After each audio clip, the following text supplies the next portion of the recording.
Do you ever have the feeling that your friends or family don't support you in your dreams? Find out 3 reasons why.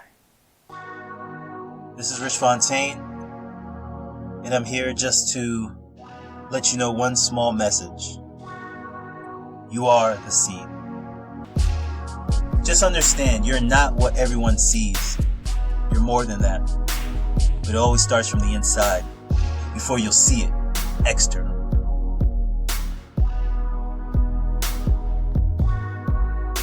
Either you could agree with me or not agree with me.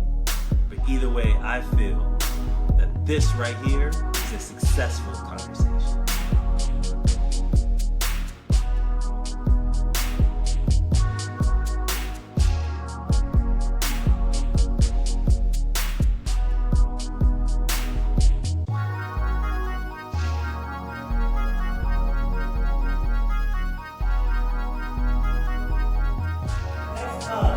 Somebody wants to tell you where you should be, where you should go, and how you should act, you tell them this. Your opinion is not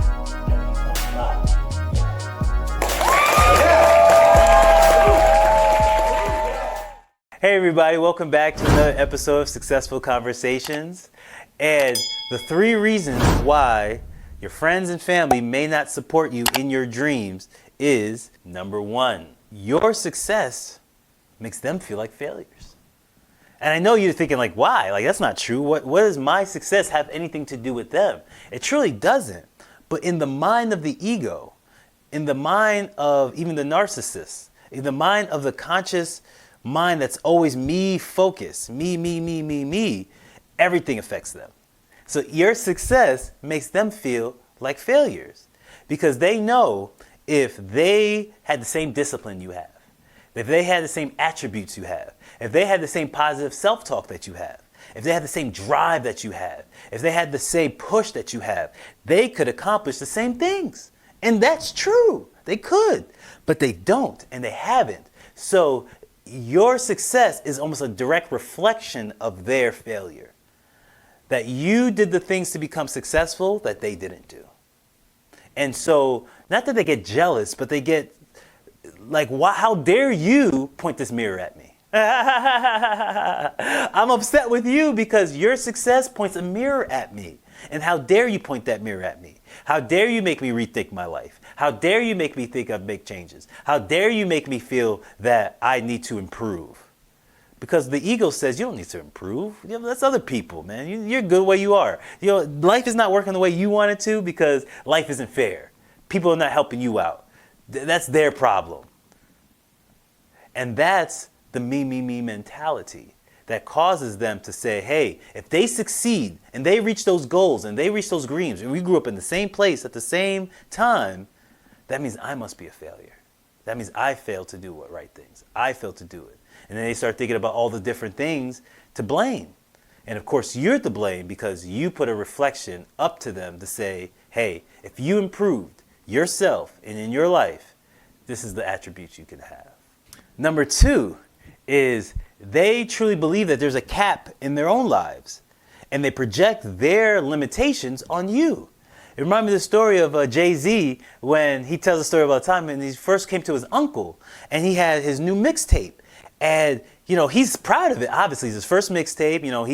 He's rhyming on it. He says, man, I got some skills. I let my homeboys hear it. They loved it. So, Unc, since you a rapper too, I really admire and appreciate your feedback. So he plays it for his uncle. His uncle started, listening to it. He's like, yeah, it's cool. It's all right. You're never going to be as good as Run DMC, though. And, of course, Jay-Z ends up being way bigger than Run DMC, becomes one of the greatest rappers to ever touch a microphone. Why? Because he didn't have a limitation cap. He wasn't limited in all the things he can do. He said, I can do everything. I can be the greatest rapper alive. He started calling himself one of the greatest rapper alive way before he even had the business to do it. But he did it anyway because that was his goal. That was his projection. But other people project their limitations on you. Well, I only went to a certain level. how dare you think you could go surpass that? Against more of the ego. It's like, why, if I know, okay, people from our neighborhood, people that come from where we come from, people that has got the education that we have, went to the same schools, they're capped, bro. Like, they stopped at a certain place. How dare you, where do you get the gall or the ego yourself to think you could surpass that? How dare you have big dreams? But those big dreams show that you are not limited by your environment, by other people, that you think broader, bigger, expansive, as your soul does, which it should. And if those people have caps, they just want to project their caps on you. And they feel appalled that you would think that you could become bigger and better. But you can. We all can. This leads me to number 3, is the number 3 reason why your friends and your family don't support your dreams is because they think you might leave them behind. They think you might leave them behind. Like, what if, you're out in California and they live in some rural place in Michigan? They think, well, they're going to leave us. I'm going to miss my cousin. I'm going to miss my brother. I'm going to miss my sister. I'm going to miss my dad.